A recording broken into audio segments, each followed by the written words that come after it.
evening. What an absolute shower of shit that was, wasn't it? Are you kidding me?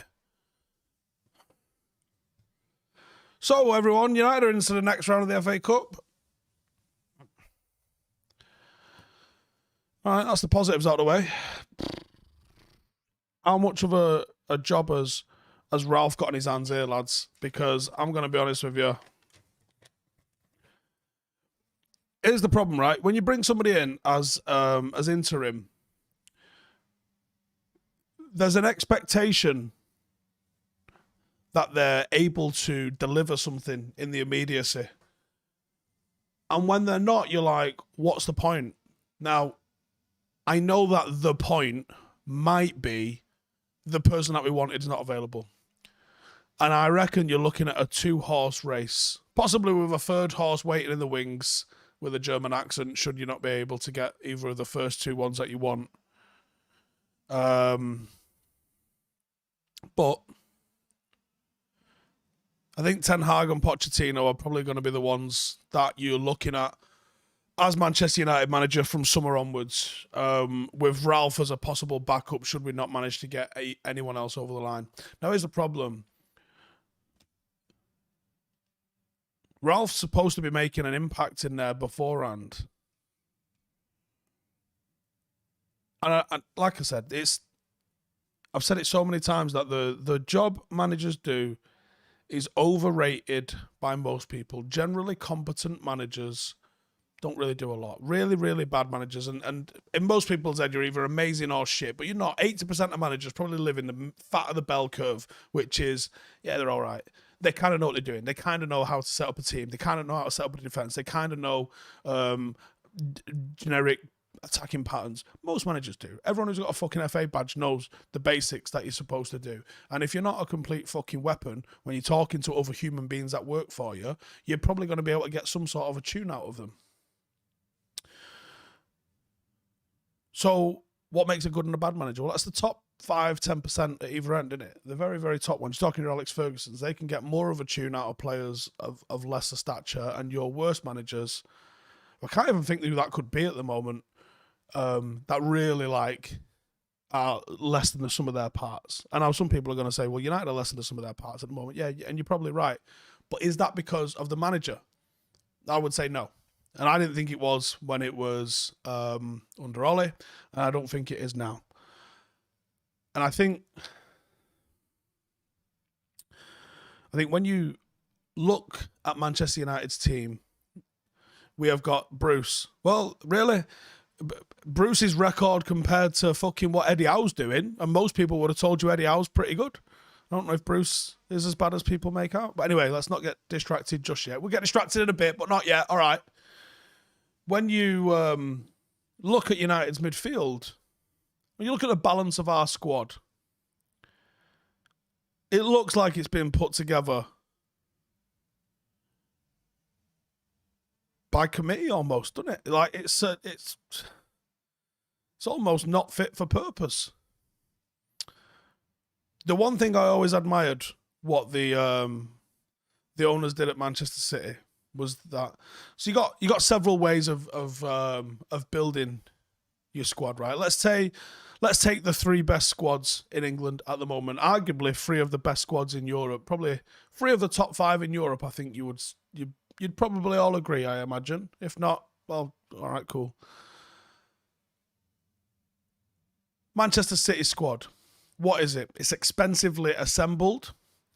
They've been allowed, now think of this, they've been allowed to make costly mistakes and write off horrendous sums of money because their owners are, now Newcastle are involved, the 2nd richest sports people in the world, I think. Someone will probably tell me I'm wrong, but let's have it right. They've almost got unlimited cash. So they can bring in Bravo in Pep's first season and fucking launch him after one. United haven't really managed to... We haven't even managed to replace fucking players that have retired like Michael Carrick, let alone replace players that managers have actually signed. So when you look at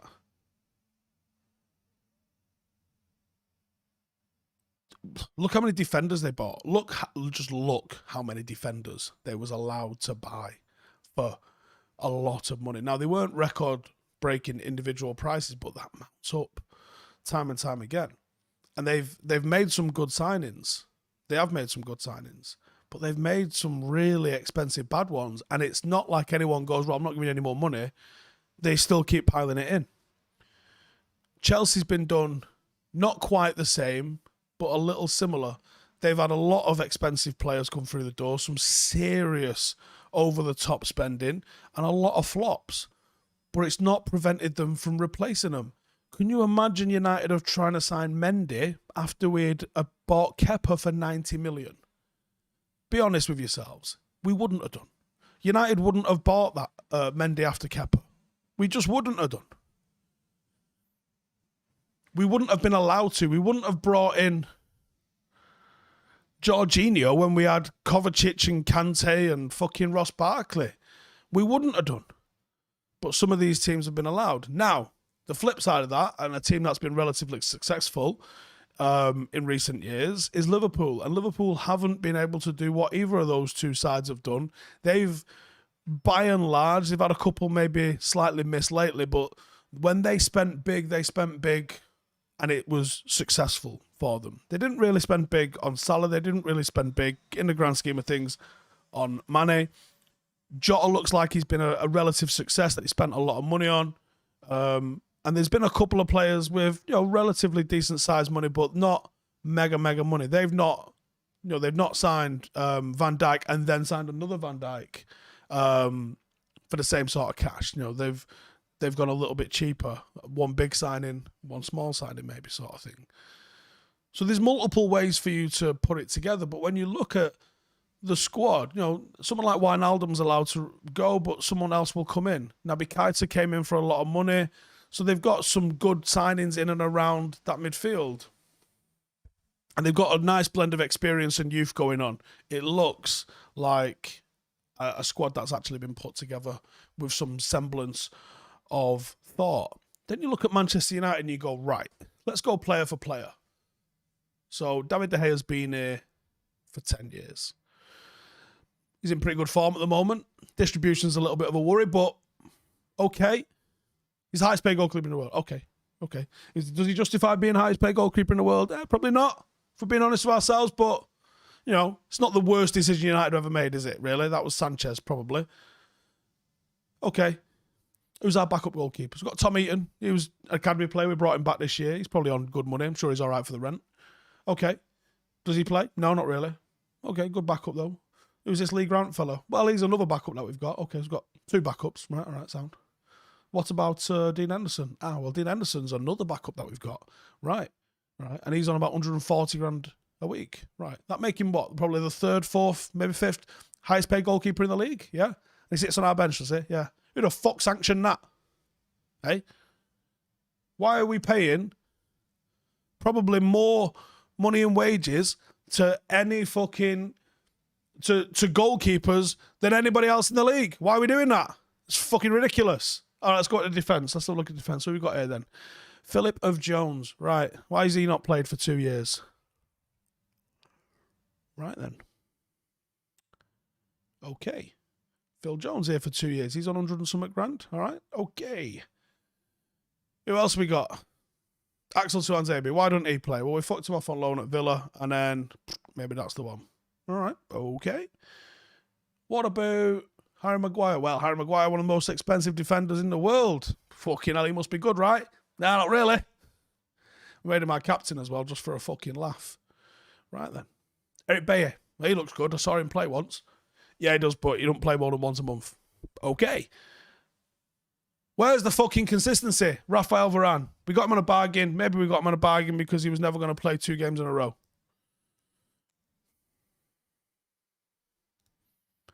And then you get to the midfield. I've said for fucking donkey's years now, the day that Fred and McTominay are squad players, Manchester United could start to be being back again. But they start 50 fucking games a year each. They are not Manchester United level players.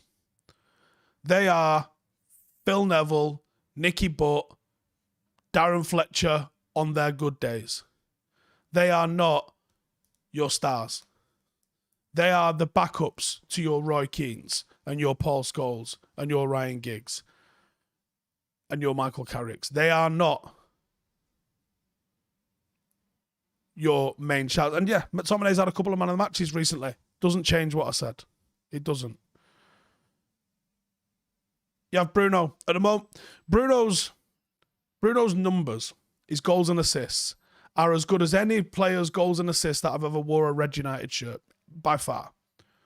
The problem with Bruno is, and this seems like nitpicking in a way, and it kind of is, if he doesn't create and he doesn't score, he's very, very frustrating. He doesn't really do a hell of a fucking lot.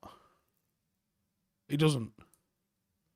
You've got the conundrum of Cavani doesn't want to be here, and you can't really plan for more than another 18 months or so with Cristiano Ronaldo.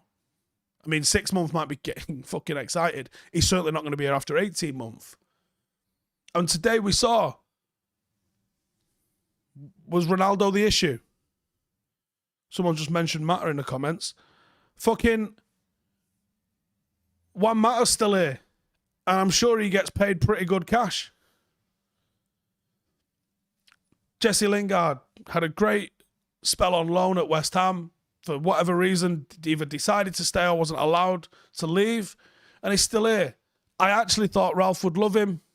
He doesn't seem fucking bothered by him. Let him go. Because his place in the squad, like, okay, so what is Jesse Lingard? He ain't a winger and he ain't a 9. Realistically, he's a number 10. He's an attacking midfielder, right? Do we have any more of those? Yeah. Bruno's one of those. Van der Beek's one of those. Juan Mata's one of those. All right, do we play fucking loads of them every week then? Do we? No, one of them fucking plays. That's it, one. Right. So why the fuck have we got 4? Bruno injured a lot? No. Plays every fucking week. I forgot Matic. Sorry, Matic. Matic was fucking belting 2012. It's 2022. Too many fucking hangers on in this squad. And Marcus got a lot of undeserved shit last year, playing with injuries, put up actually world-class numbers, goals and assists. Didn't get the flowers he deserved last season. This season, I don't think you can fucking justify selecting him. Anthony Elanga looks bright, looks like he's up for it. And fucking Tony Marshall, what a waste of fucking shirt that is as well, before I forget him. I can't imagine Rashford's not bothered. I'm not going to buy that. But his body language on the pitch doesn't look right. Is he a confidence player? He ain't going to get confidence by playing games at the moment. I don't think it's anything to do with the system. I think a good player can adapt and play even slightly, always a position. Formations are just a different starting position, right? Ultimately, you still fucking do the same 1v1 type stuff. He ain't himself. United created a lot of chances today. We didn't fucking finish anything. Couldn't finish fucking nothing. Really needed that one goal at the start to see. I think I've probably gone through most of the first team squad there. I don't know if it is there's a lot of people talking about the formation. Fucking, what now? Someone just put in the comments there. Tielemans is on only $3,000 a week more than Pereira. Pereira's still a fucking United player. I'm sorry. We've got 5 number 10s and only one of them plays. Oh, I do apologise. You've got Paul Pogba as well. But except you haven't. Because he's missed 2 full Premier League seasons with injuries. Now, you don't strike Paul Pogba as being the injured sort. But guess what? He's fucking injured. Still got Greenwood as well. And I think he plays for himself a lot lately as well.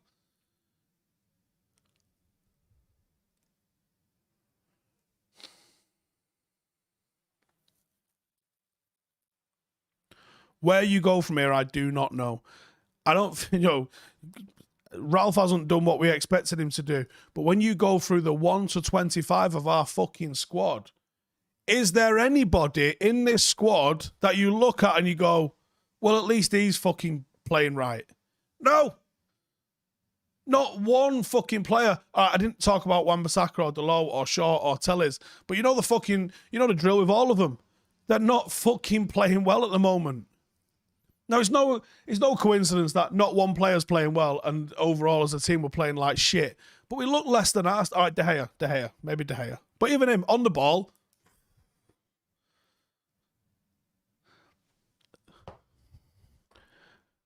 the Premier League is as competitive as it has ever fucking been. And if you hiccup, you come 8th. And if you hiccup a little bit more, you do it back to back like Arsenal have just done. This league moves so fast and so ruthless. If you don't fucking get a grip, it will pass you by. And them fucking leeches, whose name's above the door of our gaff, you can't compete.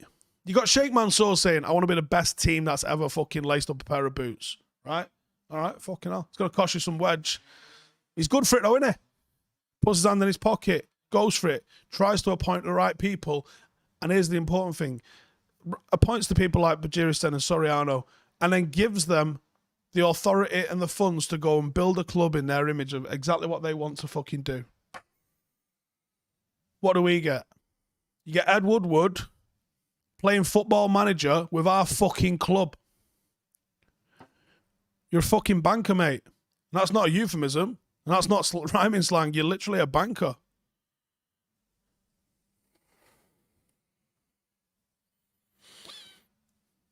Why don't you leave the football to the football people? Supposedly Arnold's coming in and going to do a little bit more of that. And I hope he does. Because at the end of the day, you're not going to compete. You've got Liverpool owners who are trying to push for excellence. Roman Abramovich will sack you if you don't fucking win the league every year. You've got City owners who are trying to create a legacy. And it's not just what they're doing in Manchester as well. You've got to see what they're doing in fucking Melbourne and in Brazil and in fucking Uruguay and in New York and in Spain. They're fucking absolutely putting their hand in their pocket and going for it. And what are we doing? Dicking around. Can't even give our fucking women's teams a fucking changing rooms. An absolute shambles. Nothing's going to change at this football club. You're not going to suddenly start seeing us play amazing football. Our academy's still producing despite the fucking clowns that we've got running this football club at the very, very top. It's a disgrace. An absolute disgrace. And it ain't going to get better. Ain't going to get better until you fucking overhaul them owners. Until someone fucking comes in. Someone in the comments there, Alphabet says, Steve, nothing will change until Ralph has control, i.e. Fletcher out. What the fuck does that mean? Ralph would have been the one telling him. Fletcher was heavily involved in getting Ralph here. I don't think he got him here and was like, listen, take a seat, our kid. I'll run on the pitch for you now. Fletcher used to sit up in the director's box. He's been asked to come down by the looks of things. Am I able to find out what Fletcher's role exactly is? Yeah. I don't think he's moonlighting as assistant manager. Technical director. Technical directors should actually be part of the coaching staff in a sense. And I know he's involved in the training ground. I don't think there'd be an issue with him sitting on the bench. Maybe there's an issue with him running down the sideline. But fucking Ralph's in his 60s, isn't he? Maybe he just don't want to run down the fucking sideline. Someone was saying, I don't know if this is true, so I'm going to frame this as me saying, I don't know if this is true. But fuck it.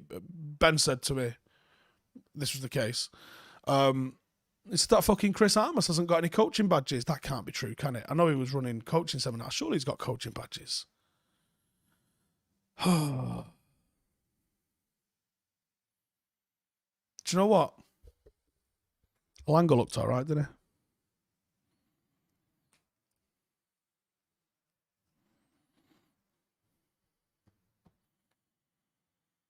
Oh, I'm fucking sick of him.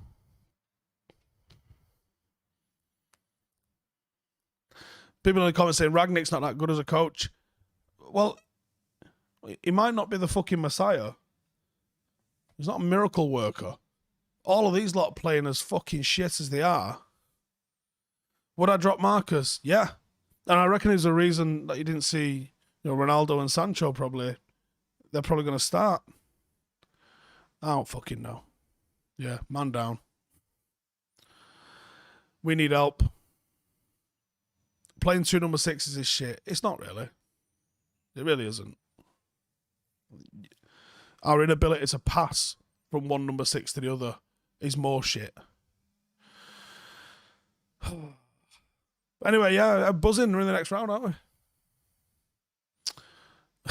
If let's have a look. Do we get any super chats? I might have got some super chats. Let's have a fucking gander. It says no new super chats. I thought I saw some, but I can't see them now. Jay Witt says, don't understand why we persist on playing out from the back when we still can't. Fucking amen, brother. Can we just say Fred is still outshining in attitude and drive, shame about the ability. And he got like 5 or 6 goal involvements. Like a lot of assists and goals in the last few games. Don't shoot the messenger. I'm just saying. Anyway, if you want to watch another team get absolutely fucking pumped, I took my lads to play Macclesfield on Saturday afternoon. Robbie Savage's team. We got beat 7-0. And so I wasn't. Oh, I'm not. It's a friendly. No one gets hotted up about losing in friendlies. And given the chance, I had an opportunity to take a game against a team a few divisions down, and I don't think you learn anything from that. I think we'd have put 5 or 6 past them. So I go to play against fucking Macclesfield was League One when I was growing up. I've just took my fucking shit little pub team to go play them. So, pretty happy with that. I'm not depressed about the result. I'm depressed about the performance. And the lads are getting a fucking rocket in training tomorrow. Make no fucking bones about that one. But if you want to go watch the highlights of it, you can call it that. They're over on the Stretford Paddock FC video. But yeah, it is what it is, isn't it? Another super chat. United lacking so many areas, says Benir. Nice one for the super chat. Keep your chin up, says Malcolm. Chin's up, mate. I'm not asked. Got loads of work to do, but it's all good. Robbie was trying to fucking ring me while he was on air, I think, on Saturday to give me shit. And there's no shame in losing them. I'll tell you what, if anyone's in the South Manchester, close to Macclesfield area, they're getting like 3,500-4,000 down watching them at the moment, and they're fucking flying. Absolutely flying. They lost at weekend. They lost to Wivenshaw, but they're properly fucking flying. So, big ups to Robbie Savage. It doesn't feel like a North West Counties team when you go there. It feels like a League 2 team. So, yeah, they're doing absolute bits. But Ryder, I don't want to talk about United anymore. They do me head in. Buzzing, we're into the next round, says Tino. Hey, Tino, not seen you for a bit. You're all right. Oh, Ryder, I'm going to fucking call it a night. If you want to go watch some utter fucking carnage and you want to support the channel, then there's a link in the description for our Patreon group. We did a rundown at weekend. People threw up. People fell asleep. People fucking crawled on the floor drunk. Was having pints of rum. It was absolute bastard mayhem. But you know what? We do it every month. Let us know who you want to have on the next one. There is a loan watch coming out tomorrow, so make sure to subscribe for that. There is a 5 things coming out tomorrow. We have got the XG files and a fixture list again coming this week. So could be worse, couldn't it? Could be a fucking Arsenal fan. Hey, fucking good night.